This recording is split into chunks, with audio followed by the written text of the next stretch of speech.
Well, the World Health Organization is reviewing their guidelines on wearing masks in public after new evidence has indicated it may have helped curb the spread in countries like Hong Kong. Now, until now, the World Health Organization has discouraged mask use, but with so much from the WHO, it's hard to know if they can even be trusted anymore. Sky News host of Outsiders, Rowan Dean, joins me now via Skype. Rowan, great as always to have you on the show. Last night I interviewed Ian Duncan-Smith. You would know him, former leader of the Conservative Party in Britain, former Work and Pensions Secretary of State. He had some very telling comments in relation to the bureaucracy of the World Health Organization. Let's have a listen. The big difference between when the ex-Norwegian Prime Minister was running the WHO, where she was very hard on them straight away at the beginning, this time round, they've been much easier. And in fact, it's intriguing. I think the WHO spent a lot of its time actually having a go at Western governments about the way they've behaved over this particular outbreak, and had nothing but quiet praise for the Chinese. I tell you what, Rowan, out of this, we've got to radically rethink which of these and what global organisations we're involved in, which ones we can possibly influence and change, and how much in Australia we remake our sovereignty and the way I think we've allowed 30 years of globalism and identity politics to take away what I think has been very much Australia's national interest. Yeah, well, Peter, you will probably be familiar with the former editor of Quadrant, John O'Sullivan's Law. O'Sullivan's Law says that any large body or organisation that isn't actively being either conservative or centre-right or free market or whatever it is will invariably drift quickly to the left. And that is exactly what's happened with things like the World Health Organization. I mean, it is a joke. We should have nothing to do with it. The bloke who's now in charge of it has disgraced himself at every stage. He was basically selling the Chinese, saying, oh, no, they've done, there's no human-to-human transmission going on in China. It's all safe. So it actually did, back in January and February, the World Health Organization, which every nation pays into, like the United Nations, it's there to help us. We pay for it, we subsidize it, but it was actively working against our interests and as a propaganda arm for the Chinese. Absolute disgrace. We should be pulling out of that organization tomorrow and having nothing more to do with them. By all means, let's have a world body that looks after health, but not that one. It's been completely corrupted, much as the United Nations has been completely corrupted, Peter. For the last decade or so, they have been endlessly warning us about climate change, and they have deliberately ignored many experts who were pointing out, even almost to the wet market in Wuhan itself, saying one of the big global threats coming down the pipeline would be a global virus coming out of China due to the contamination in the wet markets of live animals. So the warning was there. They were all pandering to climate change and running around with Greta Thunberg and Sir David Attenborough and Prince Charles and the rest of them, ignoring a serious major risk. They've been discredited. The UN are discredited. We have to get back in charge, as you say, Peter, our own sovereignty, looking after ourselves and not relying on these basically corrupted organisations to do it for us.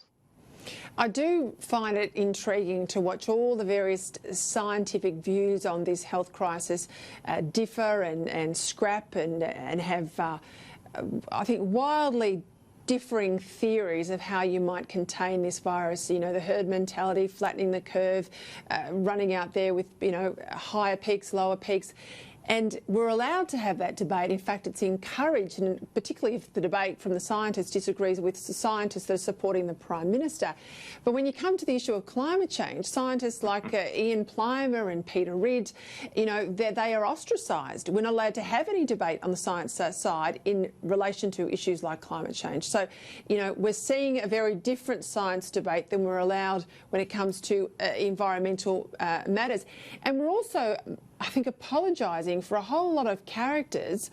When you went to the CPAC conference last year and Tony Abbott and the CPAC organisers had to front with the threat of legal action and jail time, a whole lot of departments in Canberra about whether or not there was foreign influence with them attending a Conservative conference. You've got this turkey in the Parliament in New South Wales, this Labor MP, who basically has gone out there on a very pro-China push. Now, he's been backed in by his leader in New South Wales.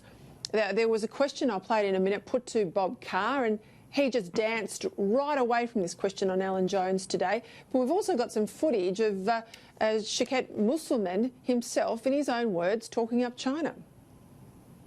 You don't have to accept my words, just listen to what the World Health Organization had said. It clearly said that the government has took the appropriate action to ensure that this coronavirus does not spread worldwide. It has spread a little, but because it was contained so much in China, that meant that the rest of the world had not been affected as it would have if those measures were not taken. So, Peter, there you see how the system works. This clown is quoting the World Health Organization to say that they have validated China's reaction, therefore China. So all this mob are all in it together. And to the shame of the Labor Party, they are incredibly close, far too close to the Chinese, far too close to these organizations. And we've seen it, that's one example of it, but there have been plenty of others. Yeah, and it's just interesting there. You can see the media sitting there with their microphones. This wasn't the free media. He invited only the Chinese media, just as Sam Dastyari did in the election campaign when he was putting out a very tight view to Chinese press. He didn't invite anyone else, and he took it upon himself to change Labor Party policy. Interestingly too, just before we go, some big changes, or at least an interregnum from Josh Frydenberg this week when he said there'll be no foreign investment approvals and if it is over a 0 point unless they come past my desk. Now, that's not the case. There's thresholds of 15 million and 35 million. He's brought them right down. I think he is very mindful that we could have distressed Australian companies after this, and the Chinese will swoop.